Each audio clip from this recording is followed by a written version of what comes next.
बिस्मिल्लाहिर्रहमानिर्रहीम। अस्सलामुअलैकुम दोस्तों, मैं हूं क़ारी फ़हीम अहमद क़ासमी और आप देख रहे हैं आपका अपना यूट्यूब चैनल आसान उर्दू SBL।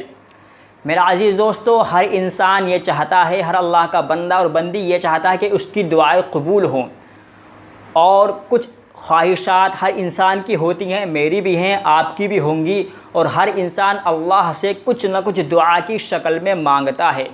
अभी मेरे पास एक सवाल आया कि ये बताइए कि दुआ के कबूल होने की शराइत क्या हैं। तो मैं आज की बहुत छोटी सी और बहुत मुख्तसर वीडियो में दुआ के कबूल होने की और दुआ के मगज़ की बात करूँगा। तो बने रहिए आप हमारी वीडियो में आखिर तक।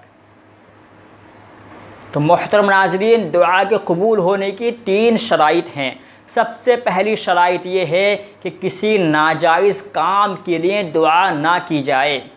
दूसरी शराइत ये है कि जब दुआ की जाए तो अल्लाह की तरफ ध्यान रखे और अपने किसी जायज़ काम के लिए ही दुआ करे।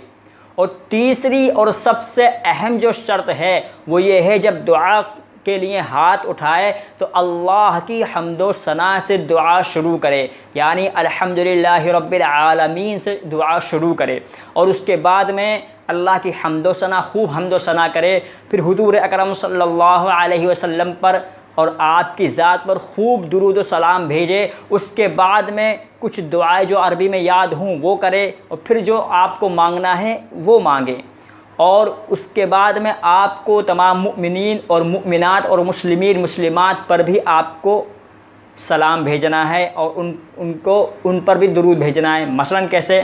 आप ये दुरूद शरीफ पढ़ेंगे, अल्लाहुम्मा सल्ली अला मुहम्मदिन अब्दिका व रसूलिक वसल्ली अलल मुमिनीन वल मुमिनात वल मुस्लिमीन वल मुस्लिमात। तो तमाम मुमिनीन और मुमिनात पर और मुस्लिमीन और मुस्लिमात पर सब पर दुरूद हो जाएगा। और उलमा ने इस दुरूद शरीफ को दुआ के अंदर बहुत अफजल करार दिया है।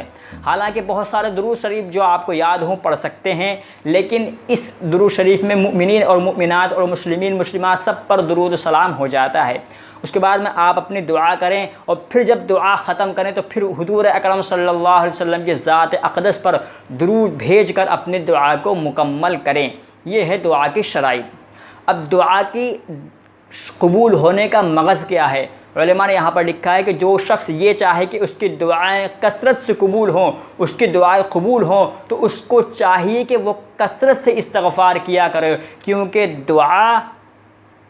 इस्तिग़फ़ार दुआ का मगज़ है। हज़रत मौलाना मुफ्ती तक़ी उस्मानी साहब भी इस बात को बयान फरमाते हैं कि जो शख्स कसरत से इस्तिग़फ़ार करता है अल्लाह ताला उसकी दुआ को कबूल करते हैं, क्योंकि दुआ का जो मगज़ है वो इस्तिग़फ़ार है। इसलिए कसरत से इस्तिग़फ़ार जो करता है उसकी दुआएं कबूल होती हैं। आज के लिए फ़िलहाल दोस्तों इतना ही, क्योंकि मैं 2-3 बातें, मेरे पास एक सवाल आया था, 2-3 बातें मुझे आपके सामने पेश करनी थी, वो मैंने आपके सामने पेश कर दी।